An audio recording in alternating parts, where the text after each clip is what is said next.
Welcome back to MMA Oddsbreaker, ladies and gentlemen. Frank Trigg in Las Vegas, Nevada. And where are you right now? I'm still in Kansas City right now. Oh, still in Kansas City. James Krause. Typical Krause style. Yeah. 2-week notice on a fight, and you're fighting a salty character in Sam Stout. It's not like you're taking a tomato can. You jumped right into the fire. Yeah, why not? Really? Why not? It's the Yeah, Super Bowl MMA. It's the biggest venue. It's all of us as fighters. That's where we want to be right now. Is in that pinnacle spot, and you're like, yeah, whatever. It's okay. I'm good. I mean, really, it's kind of, it's kind of what I have to do. I think. I don't think the UFC is going to sign me just to sign me. You know what I mean? I think it's going to be a fight like this. And what's really cool about this actually is Joe Silva called me probably I don't know, I would say a month ago, and he said, will you take this fight? It was on the Melendez and Henderson card.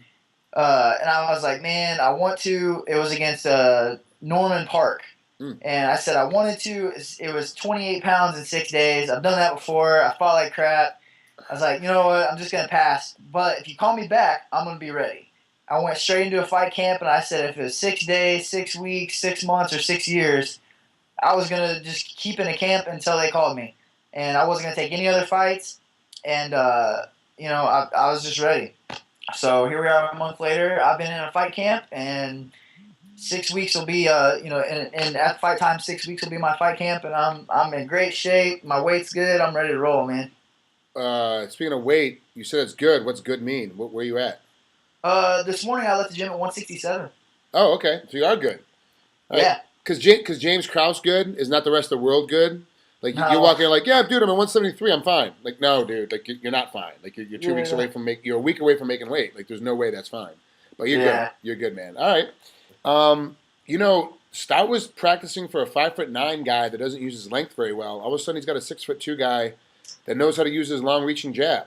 He's watched tons of tape on you. What do you think Stout's going to try to do to stop you? Um. You, I don't know, man. If history repeats itself, he really doesn't change much in his fights. He kind of does the same thing every fight. And I think I change it up pretty well. I'm comfortable everywhere. Like we talked about in the past, I've really been working on my wrestling. I know I know he is a tough dude. I know I'm probably not going to go in there and head kick him, in the first 10 seconds. And I know I'm in for a fight. I know I'm in for, hopefully fight of the night. I know I'm ready for a war, man. I'm going to walk in there. And I think me and Sam have a pretty similar style in the sense that we're both volume punchers. You know what I mean? We both throw a lot of punches.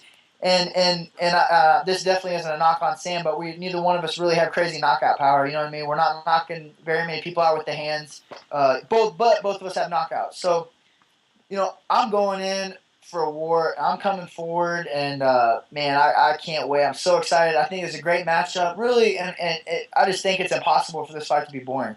And as long as the fans win, I'm happy, man. I like to say two things. One, that I feel like I've watched you grow. Like I commentated your fights.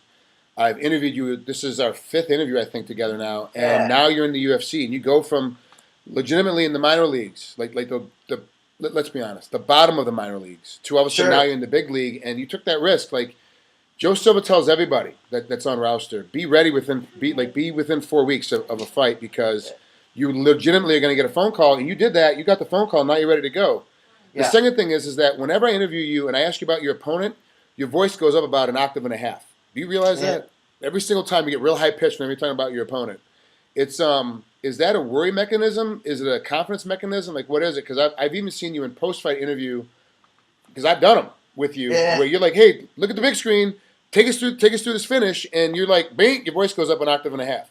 I think it's just exciting, man. I'm just so happy to be here now, and like I said, I mean, if I do it every time, I don't, I'm on a 7 fight win streak, so I don't think it's a worry 7 times in a row. I just get excited, man. I'm so happy to be where I am right now, and I've worked so hard, and it really means a lot. I think I've grown a ton. It means a lot that people are really seeing how far I've grown, especially a guy like you.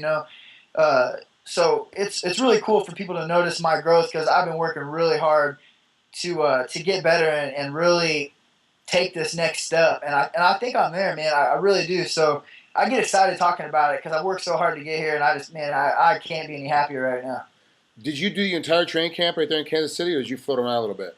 Yeah, no, I did it here. I only had 2 weeks, so I just kind of I hung out in Kansas City, and I've been getting with some good guys. We have some really good guys in our gym. We have I think 3 or 4 UFC fighters in our gym alone now in Kansas City, in my gym alone now. Who's that?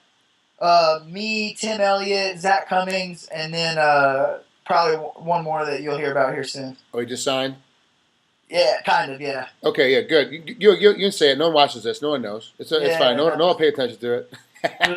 Gets you in trouble before you even get started. I know. I get fired. Okay, best case scenario. You win this fight, and they call you up and they go, hey, look, you got 8 weeks. What are you going to do for an 8-week training camp? Stay all in Kansas City now for the entire time? You got to float around? What are you going to do?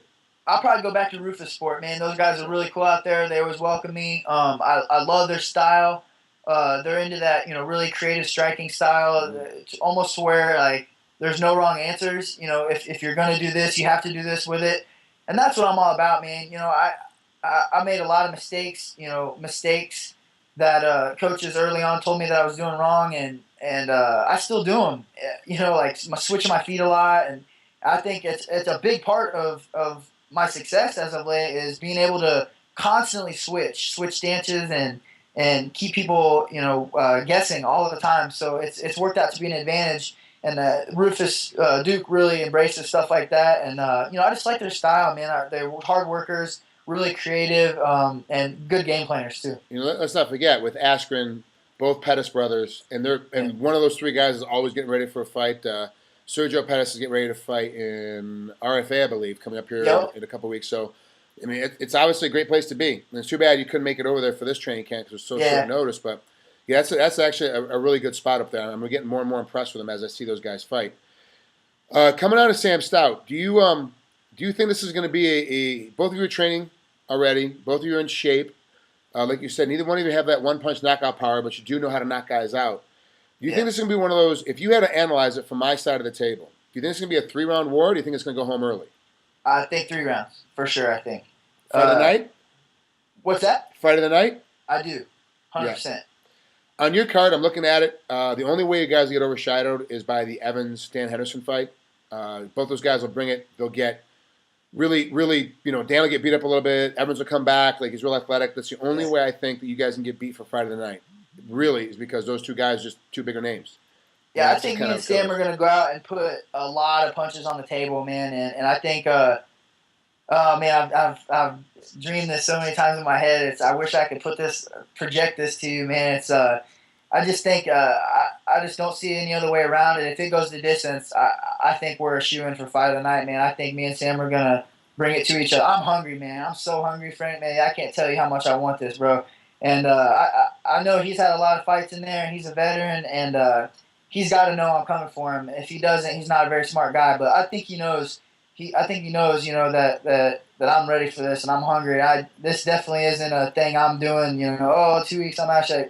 I'm coming. I can't tell you how ready I am for this. I actually did interview him, and he thinks the same thing. He does think that you guys are gonna be Fight of the night, and he really does believe that you guys that he knows that you're hungry and you're coming after him. But speaking of hunger, how's the pay?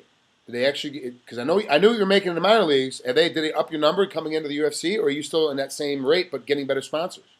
You know what? They're actually they're paying me pretty well, more than I thought I would get paid, really. Yeah.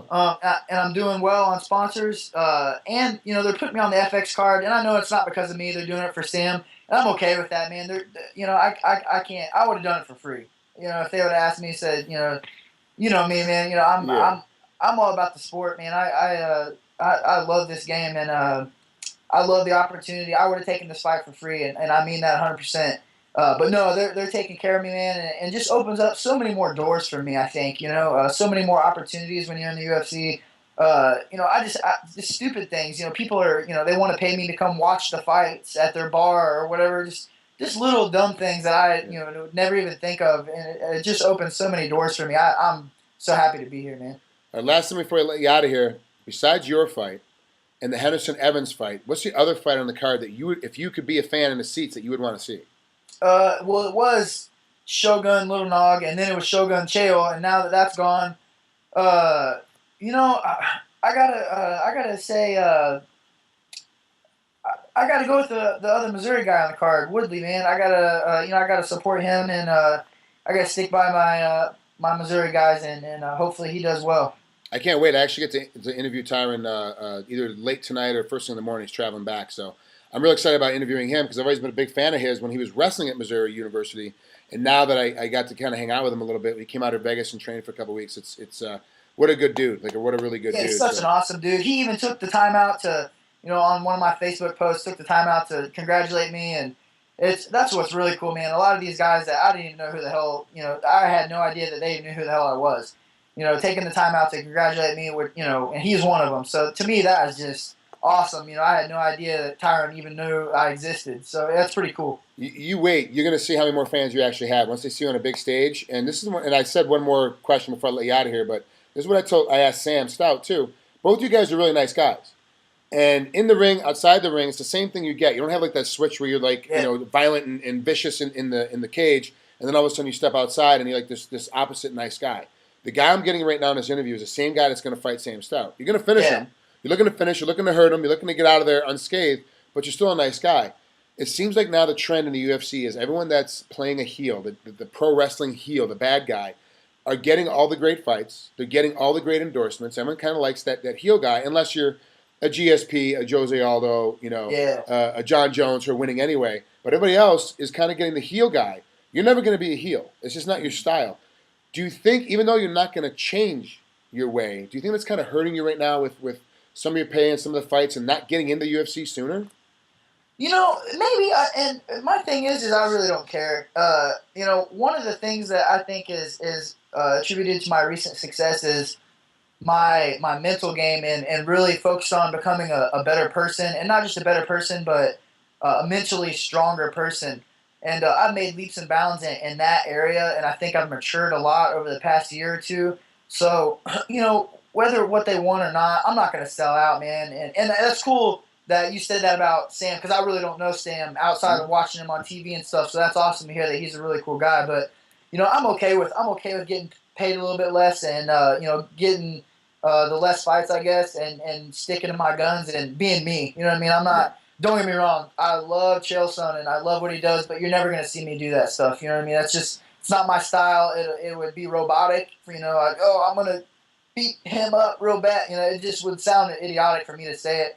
So no, I mean I'm gonna stick to where I'm at, and I like where I'm at. I like what I've done, and if it hurts me a little bit, I'm okay with that. Ladies and gentlemen, this is MMA Oddsbreaker. That is the James Krause fighting at UFC 161. And I'm telling you, if you are going to watch this card, you've got to watch him on FX. This is the one guy, every card, there's always that one guy that no one's really heard of and not really sure what they're doing that you got to kind of pay attention to. That's the guy. I've seen him for years. I follow this guy. I commentated, like I said earlier, interviewed him forever. I'm telling you guys, this is the guy you got to watch. You will be very surprised at how well he does in his debut at the UFC. Ah, thanks, Frank. Man, that means so much to me. You have no idea, bro. You got it. Well, keep riding the storm, man, and good luck next week, man. I can't wait to see it. Thanks, man. Thank you so much, Frank. You got it. Talk to you soon. Later, bro.